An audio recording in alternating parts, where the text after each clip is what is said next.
Всех приветствую! Сегодня я вам расскажу о случае, который произошел с известным автором по силе сознания, по силе подсознания, с Джо Диспензой. Вот этот случай или происшествие, или трагическое происшествие, где он использовал силу мысли, и это перевернуло в итоге всю его жизнь. Он смог, можно смело говорить, он смог поменять свою судьбу таким образом. Я расскажу о случае, который произошел с этим известным автором, а потом подробно разберу, что он использовал, для того, чтобы эти полезные мысли мы могли использовать в достижении своих целей любых, не только здоровья, но и материальные блага, отношения и так далее. Происшествие с Джо Диспензой было такое, если коротко, в результате этого происшествия он бы остался инвалидом на всю жизнь. Но он, благодаря тому, что он использовал свою силу мысли, изменил это. То есть он, получается, изменил свою судьбу, можно смело говорить. Итак, что произошло? Как он сам рассказывает в своем интервью, он участвовал в соревнованиях, и когда он ехал на велосипеде, его сбивает машина. Он получает серьезную травму позвоночника, 6 его позвонков получают серьезные повреждения, один из которых буквально разлетается на кусочки.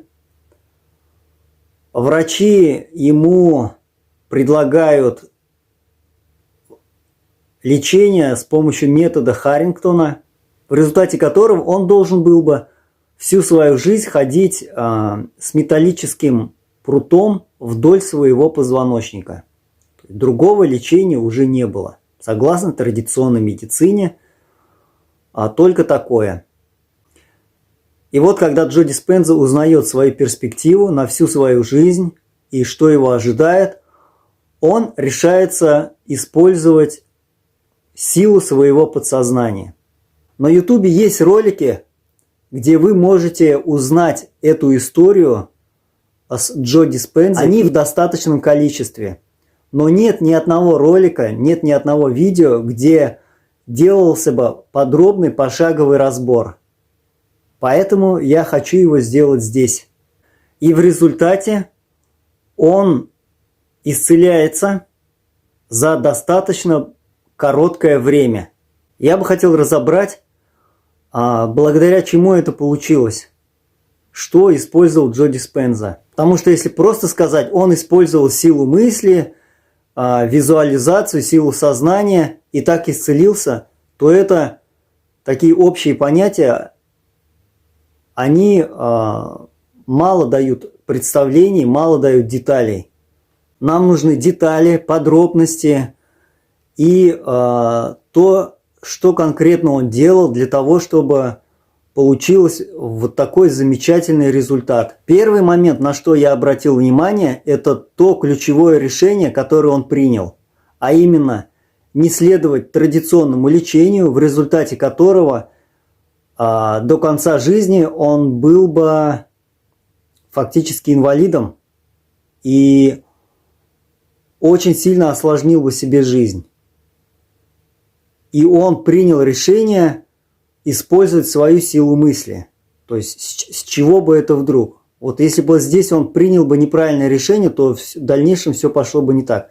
Что ему помогло? Как он говорит в своем интервью, он до этого занимался практикой гипнотерапевта, и он видел, как люди исцеляются от различных заболеваний. Как он говорит, я был убежден в силе подсознания, в том, что сила подсознания гораздо сильнее, чем обычное наше поверхностное сознание, бодрствующее, которым мы пользуемся каждый день. То есть на тот момент он уже был уверен в силе подсознания, что оно существует. Вот этот момент важный, поэтому нам нужно этот вот первый момент использовать в своей жизни, а именно как можно больше находить случаев, доказательств силы мысли, читать примеры людей, которые использовали силу мысли и достигали каких-то результатов, неважно в какой области. Или это было в плане здоровья, или это было в плане финансов, или это было в плане отношений, любых ситуаций. Читайте такие случаи, читайте истории, читайте какие-то доклады, книги. Я вас уверяю, если вы будете искать такую информацию, вы найдете очень и очень много. И это будет вас вдохновлять, и это будет вам помогать принимать правильные решения. Вот в такие моменты сложные, которые у вас могут возникнуть, независимо от того, в плане здоровья, опять-таки, отношений или финансов. То есть здесь важно в нужный момент принять правильное решение. Правильное решение мы сможем принять, если мы будем уверены в силе подсознания. В силе подсознания мы будем уверены, если у нас есть какие-то конкретные знания, какие-то случаи, какие-то доказательства, какие-то примеры, какие-то источники вдохновения. Вот первый момент, ищите вот эти источники вдохновения для себя. Это и сыграет с вами очень полезную, ключевую такую роль, очень нужную. Второй момент из этой истории, который мы тоже можем использовать в разрешении своих каких-то проблем, ситуаций. Джо Диспенза в этой истории в дальнейшем рассказывает, что он 2 часа утром и 2 часа вечером держал, вначале учился держать, а потом уже совершенствовался в этом. И ему удалось 2 часа держать в своем сознании одну единственную мысль. То есть он сосредотачивался, концентрировался на одной единственной мысли. В его случае это было идеальное здоровье своего позвоночника. Соответственно, если мы решаем какую-то проблему, например, материальную, то мы там уже будем другой мысленный образ держать, концентрировать. И вот этот момент очень важный. Как он рассказывает, что вначале это ему было очень сложно, потому что концентрация внимания у многих людей очень и очень слабая. Вначале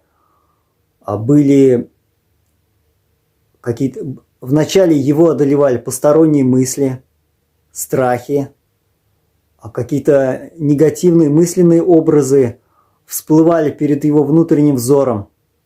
Но он продолжал и продолжал свою тренировку, потому что он знал, как он говорит, что если он своему подсознанию даст чистый, незамутненный образ, который нужно воплотить в реальность, то подсознание это сделает. В результате этих тренировок он достиг высот, потому что в дальнейшем он говорит, что когда я все сделал идеально, я ощутил прекрасное чувство внутри. А когда он достиг прекрасного чувства внутри в результате такой концентрации внимания, которая длилась 2 часа, он говорит, я почувствовал, что что-то произошло.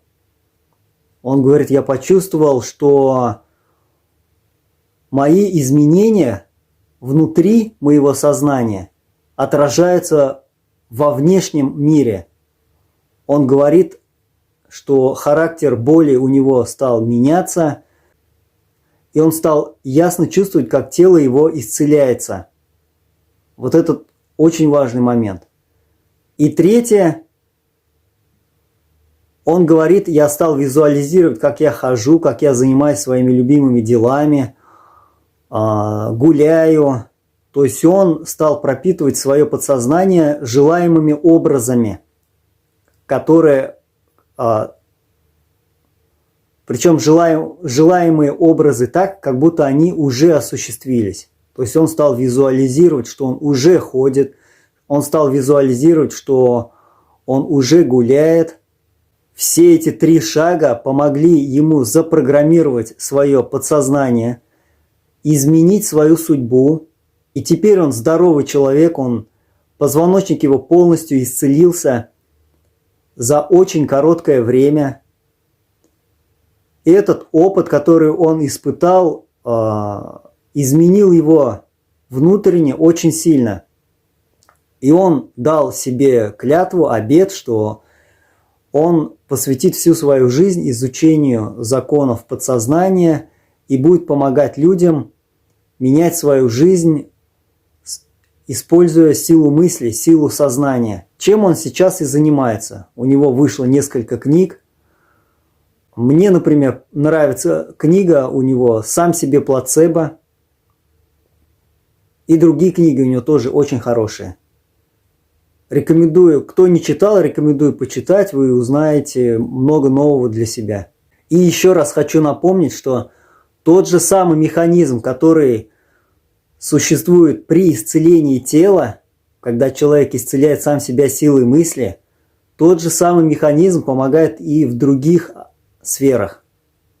То есть, если вам удается исцелить самого себя, то значит вы, используя тот же самый алгоритм, тот же самый механизм, сможете достичь желаемого и в других сферах.